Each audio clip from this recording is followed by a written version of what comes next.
لو تناهيتم إلى سر الحياة وصنعتم كائنا حيا نرى. ہندو کو دیکھ لو، عیسائی کو دیکھ لو، یہودی کو دیکھ لو، اسلام کو دیکھ لو، کسی کے پاس تعلیمات ہی نہیں ہے اسلام کے سوا میرے بھائی. تعلیمات مارکیٹ سے کیا ہیں؟ عبادات. دیکھو ہمیں رہنمائی جو چاہیے نا زندگی گزارنے کے لیے، انسان کو گائیڈنس چاہیے کہ زندگی کن اصولوں پہ گزارنی ہے. تو زندگی میں مختلف شعبے ہیں جن میں ہمیں گائیڈنس بولو چاہیے. ان شعبوں کو میں 2 حصوں میں ڈیوائڈ کرتا ہوں. خالق سے ہمارا ریلیشن کیسے ہوگا، خدا کے کیا حقوق ہیں جس سے ہمارا اس سے ریلیشن مضبوط، مخلوق کے کیا حقوق ہیں. پھر مخلوق کے حقوق میں بہت سارے معاملات ہیں، خرید و فروخت کے معاملات، نکاح طلاق کے معاملات، وراثت کے معاملات اور اخلاق کے معاملات، محرم نامحرم کے 20 قسم کے قوانین ہیں. غیر مسلموں کے پاس مذہب کے حوالے سے اس میں کوئی گائیڈنس نہیں. تو اللہ کا دین ایسا ہو سکتا ہے جو ہدایت ہی نہ دے رہا ہو. آپ آئے، آپ نے کہا کہ میں تمہیں بتاتا ہوں کہ زندگی کیسی گزاری جائے. ستار بھائی کہتے نہیں میں تمہیں بتاؤں گا زندگی کیسے گزارنی ہے، کیا اصول ضابطے کیا ہیں. وسیم بھائی نے کہا ابے چھوڑو ان سب کو، میں تمہیں بتاؤں گا کہ زندگی گزارنے کے اصول کیا ہیں. ہم نے پہلے ستار بھائی سے پوچھا آپ کے علاوہ کی بات کر رہا ہوں ستار بھائی. تو ستار بھائی کی جیب سے کچھ نکلا ہی نہیں. ہم کہتے ہیں بتاؤ بھائی خدا سے ریلیشن کے لیے کیا کرنا ہے، مخلوق سے ریلیشن کے لیے کیا کرنا ہے، تجارت کیسے کرنی ہے، نکاح طلاق کے کیا کام ہے. ان کی جیب سے جو پرچی نکلی اس میں صرف ہفتے کو اتوار میں کچھ چرچ جانے کا لکھا ہوا تھا اور کرسمس کے موقع پہ عید منانے کا لکھا ہوا تھا. باقی کچھ اس میں لکھا ہوا بولو تھا ہی. ہم نے کہا یہ کیا، یہ تو میں ویسے ہی کر لیتا. ہندو کے پاس سے جو پرچی نکلی اس پرچی میں جو ہمیں پوری زندگی گزارنے کے اصول اور آداب جو لکھے ہوئے تھے، خدا کی عبادت سے ہم شروع کرتے ہیں. مخلوق کے حکام میں بھی وہی جو جنرل نالج کے جو سبھی مانتے ہیں، اس کے لیے مذہب کی ضرورت ہی نہیں ہے. سچ بولو جھوٹ نہیں بولو، یہ 2-4 باتیں. خدائی حکام کیا ہے؟ خدائی حکام یہ ہے کہ فلاں مندر میں جانا ہے آپ نے، اور ایک بت ابھی نیا مارکیٹ، استغفر اللہ، کوئی بھگوان ہے جو اتنا مہنگا ہے وہ ابھی آیا ہے، اس کے بارے میں رپورٹ یہ ہے کہ اس کی عبادت کی جائے تو اولاد مل جاتی ہے. آدمی کہے گا یار یہ کیسا خدا ہے جو مجھے میرے ہاتھ سے بنائی ہوئی چیزوں کے سامنے جھکنے کا بولو حکم دے رہا ہے. یعنی ایسے ہو گیا جیسے ابا بادشاہ ہوں اور آپ شہزادے ہو، اور ابا آپ کو چپڑاسی لگا رہے ہوں کسی بیچارے بھنگی کے گھر پہ. آپ بولو گے یہ ابا کیسا ہے یار، میں شہزادہ ہوں. ابا مجھے اگر ابا نے کوئی چوکیدار بنانا تھا تو کسی دوسرے ملک کے بادشاہ کا چوکیدار بنا دیتا. بنایا بھی چوکیدار اور بنا کس کا رہا ہے؟ کسی جمعدار کا. انسان تو سب سے افضل مخلوق ہے بھائی. خدا کہہ رہا ہے کہ جا کے یہ جو پتھر سے تم نے بنایا ہے، یہ یہاں جڑا ہوا ہے، اس کے سامنے جا کے جھکو، سجدہ کرو. خدا یہ کہہ سکتا ہے؟ کامن سینس کی بات ہے. یہ تو ہماری توہین ہے بھائی. الہم ارجل یمشون بہا، قرآن کہہ رہا ہے یہ جو بھگوان ہیں تمہارے جو پتھر کے بنے ہوئے، کیا ان کے پاؤں ہیں جن سے چل سکتے ہیں؟ ام لہم اعین یبصرون بہا، ان کی آنکھوں سے نظر آتا ہے ان کو؟ ہم تو پھر بھی چل سکتے ہیں، ہم ان سے زیادہ اچھے بھائی. اس سے بولو مانگ، ہم سے مانگ کیا؟ بت بولے گا میں 100 سال سے ادھر بیٹھا ہوا ہوں بھائی، بور ہو رہا ہوں، مجھے بھی کہیں لے کے جاؤ. ہم اٹھا کے اس کو لے جائیں گے. اس بت کو چاہیے ہم سے بولے کہ کوئی کام ہو تو ہمیں بتائے. وہ اس کو یہی کام ہے کہ یار بس کرو، بہت دن ہو گئے میں بیٹھے بیٹھے کیا ہو گیا ہوں، مٹھائی میرے سامنے رکھتے ہو، شام کو اٹھا کے لے جاتے ہو. یہ نہیں چلے گا. وہ یہ بھی نہیں بول سکتا. وَإِن يَسْلُبْهُمُ الذُّبَابُ الشَّيْءَ لَا يَسْتَنقِذُوهُ مِنْهُ، قرآن کہتا ہے تم اس کے سامنے سے مٹھائی اٹھا لو تو دور کی بات مکھی مٹھائی اٹھا کے لے جائے، یہ مکھی کے پیچھے نہیں بھاگ سکتے. تو ہندو کے پاس سے جو خدا کا سے ریلیشن بنانے کا پرچہ نکلا، اس میں خدا کے علاوہ سے ریلیشن بن رہے ہیں، خدا سے نہیں بن رہا. اور جن علاوہ سے بن رہے ہیں وہ ہم سے بھی زیادہ بدتر. نہ ان کی آنکھیں جن سے وہ دیکھ سکتے ہیں، نہ ان کے پاؤں جن سے وہ چل سکتے ہیں، نہ ان کے ہاتھ جن سے وہ پکڑ سکتے ہیں. قُلِ ادْعُوا شُرَكَاءَكُمْ ثُمَّ كِيدُونِي فَلَا تُنظِرُونِ. یہ آیت پڑھنے میں مجھے بہت مزہ آتا ہے. کیوں آتا ہے وہ ابھی میں آپ بھی بتا رہا ہوں آپ کو. اللہ کہتے ہیں ان بتوں سے بولو کہ تم سب مل کے میرے خلاف تدبیریں کرو اور مجھے ذرا بھی مہلت مت دو. جو تمہیں اولادیں دے سکتے ہیں, جو بارشیں برسا سکتے ہیں, جو تمہاری بگڑی بنا سکتے ہیں, تو اگر ان میں کچھ کرنے کی طاقت ہے تو ہمارے نبی کو حکم دیا جا رہا ہے, اے محمد صلی اللہ علیہ وسلم آپ ان سے بولو یہ 360 بت جو اتنی مقدس جگہ پہ رکھے ہوئے بیت اللہ میں, ان سے بولو یہ سب میرے خلاف مل کے تدبیریں کریں, مہلت نہیں چاہیے, فوراً کچھ کر دیں. کیا کچھ انہوں نے؟ بولو نا. مجھے یہ جملہ پڑھنے میں مزہ پتہ کیوں آتا ہے؟ یہی بات میں روحانی عاملوں کے خلاف بولتا ہوں. لوگ کہتے ہیں حضرت جی فلاں بہت پہنچے ہوئے ہیں, وہ عملیات کے ماسٹر ہیں حضرت, علوم ہیں, علوم. جب کچھ بھی نہیں ہوتا نا تو علوم ہوتے ہیں, علوم. حضرت جی کے پاس کیا ہے؟ علوم. کون سے علوم ہے؟ بی ایس سی کیا ہوا ہے اس نے, ایم ایس سی کیا ہوا ہے, درس نظام. بھائی یہ B S C M S C میں الجھے ہوئے ہو, یہ علوم ہوتے ہیں. یہ جو عامل لوگ پڑھائیاں کر رہے ہوتے ہیں نا, یہ کیا ہوتے ہیں؟ علوم. بہت پہنچے ہوئے ہیں, رائے ون سے فارغ ہیں, حضرت فلاں دامت برکاتہم کے خلیفہ ہیں, فلاں ادارے کے مفتی ہیں. میں ان سے کہتا ہوں یہ علوم والے سے بولو. ایک پتلا سا آدمی مفتی طارق مسعود 20 سال سے تمہارے خلاف چیخ رہا ہے, تم سارے عامل اپنے فلیتے پلیتے ہمزاد موکل اور بلیات لکھا ہوا ہوتا ہے نا, دفعہ بلیات دیکھا ہوگا نا پوسٹر دفعہ بلیات کے لیے, تو یہ بلیات اور گدھیات اور بھی کچھ ہے, مسجد میں کہنا مناسب نہیں ہے, ڈوگیات, یہ سارے فلیتے پلیتے ہمزاد موکل لے کے مجھ پہ چڑھائی کرو یار. میں کب سے یہ چیلنج کر رہا ہوں. اس دن میں نے چیلنج کیا تھا 48 گھنٹے تم لوگوں کے پاس عاملوں کے خلاف, میرے خلاف کرو یہ سب کچھ, پڑھائیاں کرو, لگاؤ پڑھائیاں, سارے چڑیل بھوت میرے پاس بھیجو. 48 گھنٹے کیا 72 گھنٹے کے بعد میں نے لوگوں میں اعلان کیا, کچھ بھی نہیں ہوا. حالانکہ یہ نیٹ پر میرا شارٹ کلپ چلا ہے. ان تلوں میں تیل نہیں ہے میرے بھائی, یہ فلیتے پلیتے, اور یہ مت ہمیں بیوقوف بنایا کرو کہ بنوری ٹاؤن سے فارغ ہے یا جامع ترشی سے فارغ ہے, سب فارغ ہی ہوتے ہیں. یہ مدرسے میں جس کمبخت نے پڑھا نہیں ہوتا نا, 8 سال درس نظامی میں گزار دیے, پڑھا نہیں, اب وہ نہ دین کا رہا نہ دنیا کا. اب اس کو جھوٹی عزت کے لیے اور نوٹ چھاپنے کے لیے علوم کے بغیر اب اس کا گزارا نہیں ہے, کیونکہ علم تو حاصل نہیں کیا, اب علوم پھینک رہے ہوتے ہیں, لمبی لمبی پھینکتے ہیں یہ بیٹھ کے. اور اس سے کبھی متاثر نہ کیا ہوا کرو کہ ہمارے حضرت فلاں دامت برکاتہم ان سے علاج کے لیے ان کے پاس جاتے ہیں علاج کے لیے. بڑے بڑے دامت برکاتہم کو یہ لوگ بیوقوف بنا دیتے ہیں. وہ دامت برکاتہم برے نہیں ہوتے, لیکن یہ بہت چالاک ہوتے ہیں. ان کا زور بس مجھ پہ نہیں چل رہا الحمدللہ, میں ان سے کبھی بھی متاثر نہیں ہوتا, میں بہت دیکھے ہیں یہ. تو کبھی ان فلیتوں پلیتوں عملیات اور زمزاد اور یہ جو کرتے ہیں نا, یہ الو بنانے کے لیے کیا ہے, آپ ٹوٹل جتنے ہو اتنے ہی ہو, کوئی ہمزاد آپ کے ساتھ, کوئی موکل نہیں, آپ ٹوٹل یہاں سے شروع ہو کے پاؤں کے ناخن پہ ختم ہوتے ہو, جتنے پرزے ہیں ان سمیت بس آپ. یہ پتہ ہے ڈرامے بازی کیا کرتے ہیں, جب آپ عامل کے پاس جاؤ گے نا تو وہ یوں کر کے آپ کے ماتھے کے اوپر دیکھے گا ایسے, وہ یہ شو کرتا ہے میں آپ کے ہمزاد سے بات کر رہا ہوں, جھوٹ بول رہا ہوتا ہے, بکواس کر رہا ہوتا ہے. اچھا ایک بات میرے بارے میں خوب کان کھول کے جامع رشید میں بیٹھ کے یہ بات کر رہا ہوں, میرا حشر کیا ہوگا اللہ ہی جانے. ہمارے بڑے اساتذہ بھی میری کھچائی کرتے ہیں, تم مبالغہ کرتے ہو, تو وہ میرے لیے قابل احترام ہے. بڑے اساتذہ مسائل کے بارے میں, قرآن و سنت کے بارے میں, ان کے علم کا میں احترام کرتا ہوں. عملیات علوم کوئی علم نہیں ہے, ٹھیک ہے نا, اس میں ہمیں پتہ ہے یہ کچھ بھی نہیں ہے, سب بیکار باتیں ہیں اور الو بنانے کی مشینیں ہیں. تو اچھا لوگ میرے بارے میں کہتے ہیں, جب یہ میرے بیانات عاملوں کے خلاف جاتے ہیں تو عامل لوگ کہتے ہیں واقعی 2 نمبر عامل بہت ہو گئے ہیں یار, مفتی صاحب صحیح کہتے ہیں. غلط, میں 1 نمبر کے خلاف بول رہا ہوں, 2 نمبروں کے خلاف, سمجھ رہے ہو, 2 نمبروں کے خلاف نہیں بول رہا میں. 2 نمبروں کے تو سب خلاف ہیں, جو 1 نمبر ہیں وہ بھی ٹھیک نہیں ہے. ہاں اتنی میں ان کو فیور دیتا ہوں کہ جو کچھ عامل ایسے ہوتے ہیں 100 میں 1% شاید کہ وہ 2 نمبر ہوتے نہیں ہیں, لیکن وہ جب علوم کر رہے ہوتے ہیں نا, وہ اپنے فلیتے پلیتے پڑھ رہے ہوتے ہیں تو ان کی کھوپڑی کھسک چکی ہوتی ہے.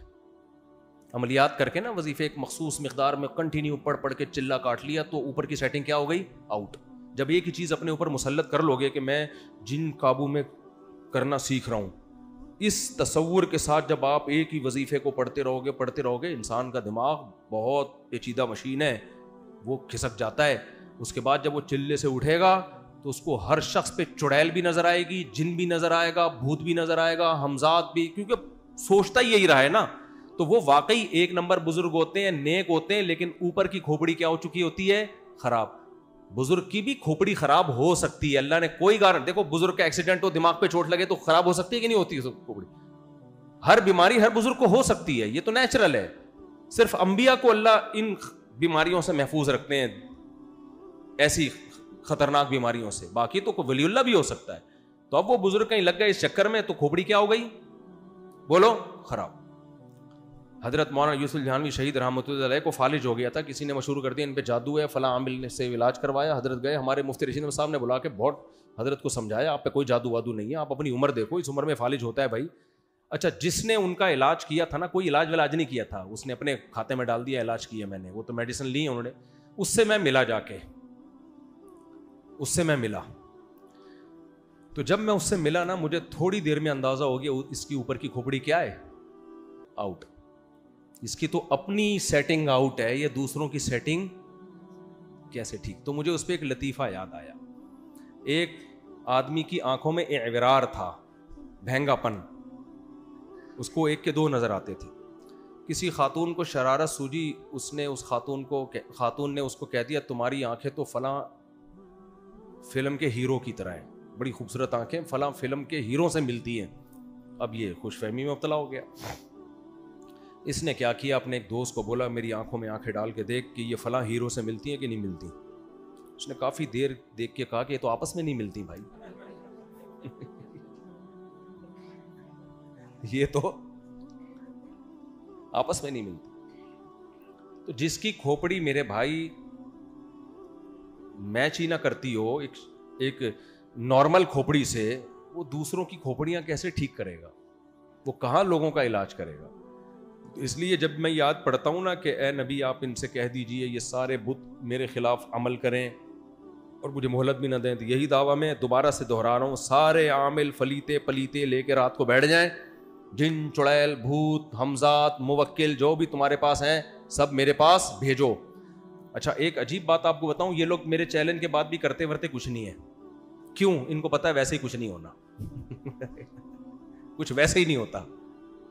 تو پھر سوال پیدا ہوتا ہے پھر یہ آپ کو کیسے کر لیتے ہیں، یعنی آپ کو متاثر کیسے کر لیتے ہیں؟ تو خوب سمجھ لیں یہ عملیات وغیرہ، اس میں شیاطین اپنی مرضی سے، ان کے مشورے سے نہیں، شیاطین اپنی مرضی سے ان لوگوں کو تنگ کرتے ہیں جو ایسے لوگوں پر یقین کرتے ہیں. تو یہ نہیں کرتے، پھر شیاطین کو خود سے کرنے کا موقع مل جاتا ہے تاکہ لوگوں کا ایمان خراب ہو. تو جب آپ میں کانفیڈنس ہوگا، آپ ان سے نہیں ڈریں گے، تو جنات پھر ٹائم ویسٹ نہیں کرتے اپنا.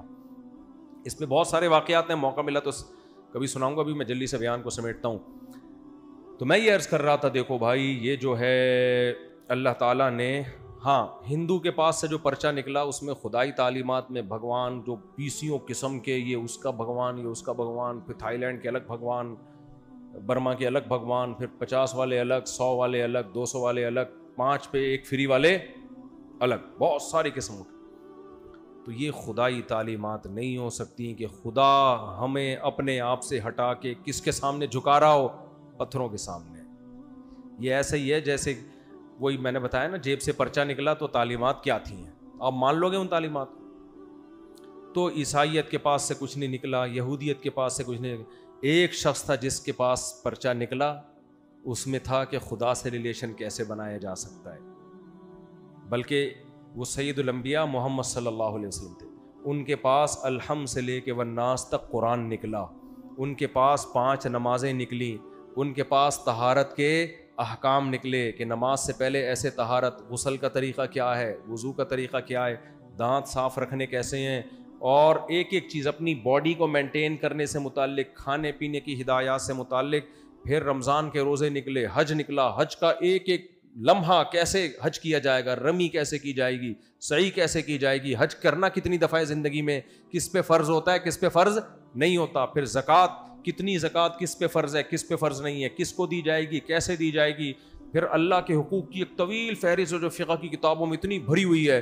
پھر اس کے بعد مخلوق کے حقوق شروع ہوتے ہیں. ماں کے حقوق الگ بیان کیے, بیوی کے حقوق الگ بیان کیے, بیٹی کے حقوق الگ بیان کیے, بیٹے کے حقوق الگ بیان کیے, پڑوسیوں کے حقوق الگ بیان کیے. اتنی تفصیل. پھر مرو گے تو تمہاری جائیداد میں کس کا کتنا حصہ ہے, بیوہ کا کتنا حصہ ہے, اگر اولاد ہو تو کتنا حصہ ہے, اولاد نہ ہو تو کتنا حصہ. وَلَكُمْ نِصْفُ مَا تَرَكَ أَزْوَاجُكُمْ إِن لَّمْ يَكُن لَّكُمْ وَلَدٌ. اگر تمہارے اولاد نہیں, إِن لَّمْ يَكُن لَّهُنَّ وَلَدٌ, تمہاری بیوی مر گئی تو اس کے اگر اولاد ہے تو تمہارا چوتھا حصہ, اس کے اولاد نہیں ہے تو تمہارا آٹھواں حصہ. ایک ایک چیز کو قرآن ایکسپلین کرتا چلا جا رہا ہے. پھر ریاست کے کیا حقوق ہیں, ریاست کے کیا قوانین ہیں, پھر سزائیں کیا ہیں, جرم کون سے سزائیں ایسی ہیں جو قابل تعزیر ہیں, کون سی سزائیں ایسی ہیں جن پہ حد جاری ہوگی. حد جاری ہونے کا اصول کیا, کتنے گواہ ہوں تو حد جاری ہوگی, کتنے گواہ نہیں ہو تو حد جاری نہیں ہوگی. ایک ایک چیز. ڈاکوؤں کا کیا, ریاست ڈاکوؤں کے ساتھ کیا معاملہ کرے گی. بھائی گرفتاری سے پہلے اگر توبہ کر لی تو اس کی وہ سزا نہیں, حد جاری نہیں ہوگی. اگر گرفتاری کے بعد توبہ کی ہے تو حد جاری ہوگی. پورا قانون. اور 1400 سال یہ قانون دنیا میں رائج رہے ہیں. یہ تو 1920 میں جا کے خلافت ختم ہوئی, ابھی بھی جزوی طور پر دنیا میں بہت ساری جگہوں پہ نافذ ہیں. اور عملی طور پر آپ دیکھو, اسلام کے صرف ایک حکم کو آپ دیکھ لو, روزے کو. آپ کا کیا خیال ہے, روزہ آسان ہے؟ لگتا ہے آسان, اس لیے کہ سب رکھتے ہیں. لیکن ڈاکٹر اگر ایک دفعہ آپ کو کہہ دینا انٹرمیڈنٹ فاسٹنگ آپ کے لیے ضروری ہے, 12 گھنٹے آپ نہ کھائیں, کتنی دفعہ ڈاکٹر کے مشورے پہ چھوڑ دو گے کھانا؟ ڈاکٹر خود نہیں چھوڑ رہا ہوتا. کتنا ڈاکٹر کہتے ہیں نا 2 کھانوں میں گیپ رکھیں, رکھتے ہیں گیپ, بکری کی طرح جگالی کرتے رہتے ہیں, سارا دن کھاتے رہتے ہیں. ڈاکٹر جو مشورے دے رہا ہو تو خود بھی کھا رہا ہوتا ہے. 100 میں کوئی ایک ڈاکٹر ہے جو اپنی ہدایات پر خود عمل کر رہا ہو. نہیں بھائی 12-13 گھنٹے کھانا پینا روکنا آسان کام بولو. 1400 سال پہلے ایک پیغمبر نے اعلان کیا, جو مکہ میں پیدا ہوئے, ایسی قوم جو امی تھی, کوئی یونیورسٹی میں نہیں پڑھے, کسی اسکول میں نہیں گئے ہیں. بھائی ہمارا ان سے نہ بلڈ ریلیشن, نہ قوم کا ریلیشن, اور جنریشن گیپ اتنا کہ 100 سال 50 سال 200 سال کا نہیں, 1400 سال کا گیپ. اس سے زیادہ کوئی جنریشن گیپ ہو سکتا ہے کسی لحاظ سے؟ کوئی میں, ہماری زبان اردو یا پنجابی یا سندھی, محمد صلی اللہ علیہ وسلم کی زبان بولو عربی. ہم 21ویں صدی کے یا 15ویں صدی کے, محمد صلی اللہ علیہ وسلم 1500 سال پہلے. ہمارا کلچر شلوار قمیض, اس دور کا کلچر لنگی یا چادر. نہ کلچر میچ کر رہا ہے, نہ زبان میچ کر رہی ہے. انہوں نے 1400 سال پہلے کہا کہ صبح صادق سے لے کے غروب آفتاب تک رمضان کے مہینے میں نہ کھانا ہے نہ پینا. کروڑوں مسلمان 1400 سال کے بعد اس حکم پر عمل کر رہے ہیں. 1400 سال کے بعد بھی, جس میں عربی بھی ہیں, ترکی بھی ہیں, انگریز بھی ہیں, جیپنیز بھی ہیں, چائنیز بھی ہیں, ازبکی بھی ہیں, تاجکی بھی ہیں, پٹھان بھی ہیں, پنجابی بھی ہیں, سندھی بھی ہیں. اتنی پاورفل موٹیویشن ایک شخص کے اندر کہاں سے آ گئی بھائی کہ اس کی بات پہ 1400 سال کے بعد بھی عمل کیا جا رہا ہے. اور وہ ہمیں اس سے ملے گا کیا؟ ڈاکٹر جو آپ کو فائدہ بتاتا ہے فوراً مل رہا ہوتا ہے. ڈاکٹر کہتا ہے 12 گھنٹے کی فاسٹنگ کرو, دیکھنا اسی دن تمہاری شوگر نارمل ہو جائے گی, دیکھنا اسی دن تمہارا بلڈ پریشر نارمل, دیکھنا تم 4-5 دن کرو گے ایسا لگے گا 18 سال کا جوان ہو گیا. اور لگ بھی رہا ہوتا ہے, پھر بھی نہیں کر رہے. بھائی ٹینشن ہے یار, 12 گھنٹے چلو ایک دفعہ ہو جائے گا, کون پھر بھی برگر پیزے پھوڑ رہے ہوتے ہیں. محمد صلی اللہ علیہ وسلم نے کیا کہا, 1 مہینے روزہ رکھنا, کیا ملے گا؟ کولیسٹرول ڈاؤن ہو جائے گا؟ نہ. جو آپ نے خوشخبری دی, الصوم لی وانا اجزی بی, اللہ کہتا ہے روزہ میرے لیے, بدلہ کون دے گا؟ میں. نہ ہم نے اللہ کو دیکھا نہ اللہ کے بدلے کو دیکھا. یار اتنی پاورفل موٹیو, 2-4 لوگوں پر تو اثر ہو سکتا ہے, کروڑوں لوگ, کروڑوں. اور 1400 سال سے پوری دنیا میں ایک ہلچل مچ جاتی ہے.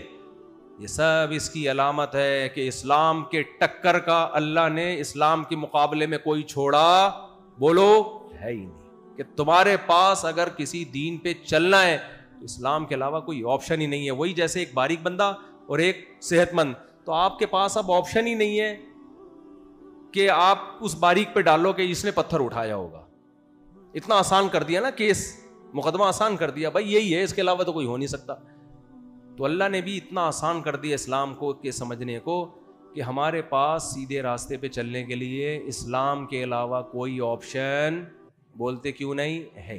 ہوا و حرص والا دل بدل دے,